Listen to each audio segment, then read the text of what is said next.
Assalamualaikum warahmatullahi wabarakatuh. Apa kabar anak solih dan solihah? Semoga kita semua selalu berada dalam lindungan Allah Subhanahu wa Ta'ala. Dan semoga Allah memberikan kita kesehatan dan rasa semangat untuk terus belajar. Baiklah, hari ini adalah hari pertama kita belajar di semester 2. Hari ini kita akan belajar pelajaran Bahasa Indonesia tema 5, subtema 1, yaitu tentang keadaan cuaca.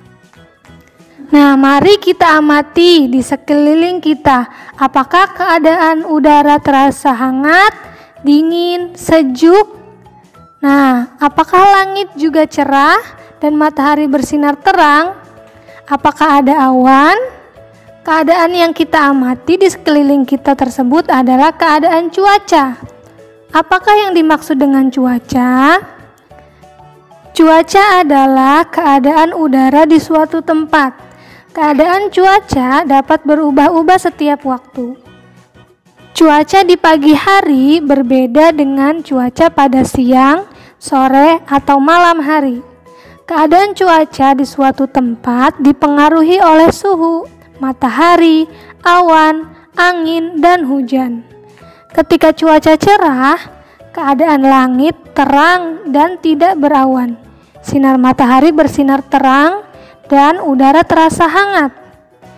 Ketika cuaca berawan ditandai dengan banyaknya awan di langit dan sinar matahari terhalang oleh awan, sehingga cuaca tidak terlalu panas.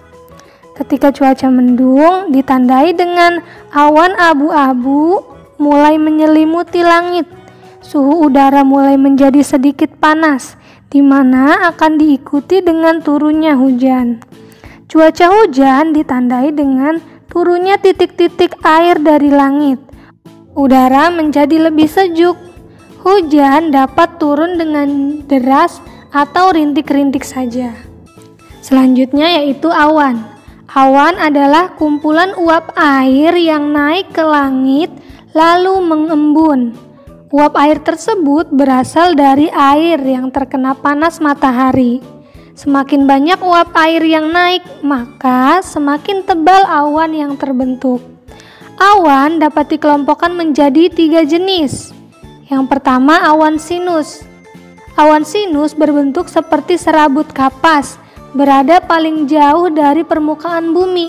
Awan ini tidak menyebabkan hujan. Lalu yang kedua, awan stratus. Awan stratus berbentuk seperti lembaran berlapis dan berwarna kelabu, dan letaknya paling dekat dengan permukaan bumi dan dapat menyebabkan turunnya hujan gerimis. Yang ketiga, awan kumulus. Awan kumulus berbentuk seperti gumpalan. Bagian atasnya mempunyai bentuk seperti bunga kol. Awan ini menunjukkan cuaca cerah. Namun bila awan kumulus berwarna abu-abu kehitaman, pertanda akan terjadi hujan badai yang disertai dengan angin kencang, kilat, dan guntur. Lalu ada juga awan cumulonimbus. Awan cumulonimbus adalah awan kumulus yang bertingkat-tingkat. Tingginya dapat mencapai 8 km. Bagian atas awan cumulonimbus berbentuk seperti bunga kol berwarna abu-abu. Munculnya awan ini biasanya disertai petir dan guntur.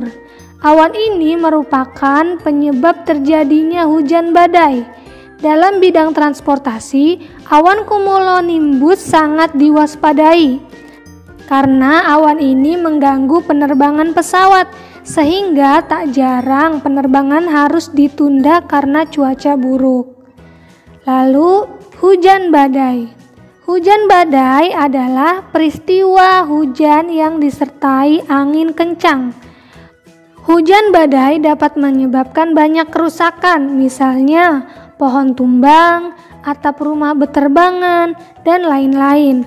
Oleh karena itu, kita perlu mempelajari tanda-tanda akan terjadinya hujan badai.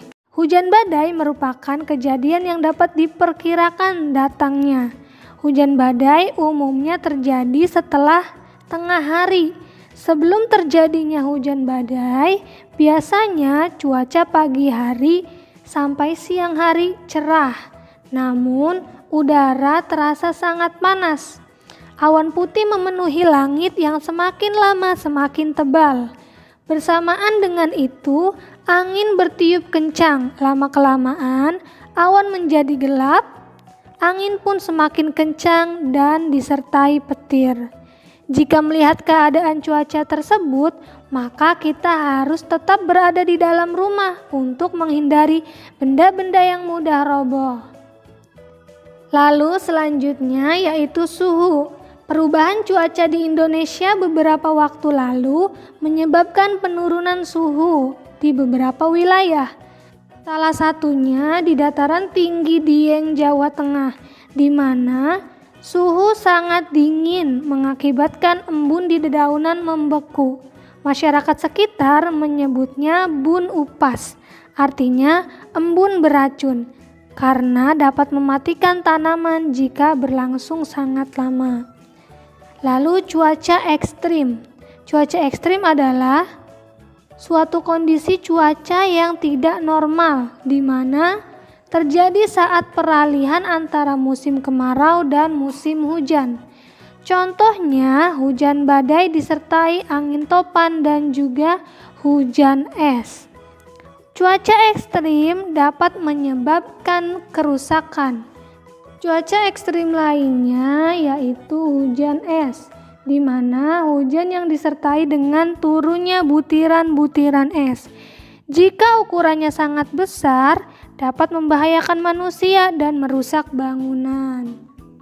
Nah, demikian paparan materi tentang cuaca hari ini. Semoga anak solih-solihah dapat memahaminya ya. Jika ada yang belum difahami, silakan hubungi Bu Guru. Terima kasih. Wassalamualaikum warahmatullahi wabarakatuh.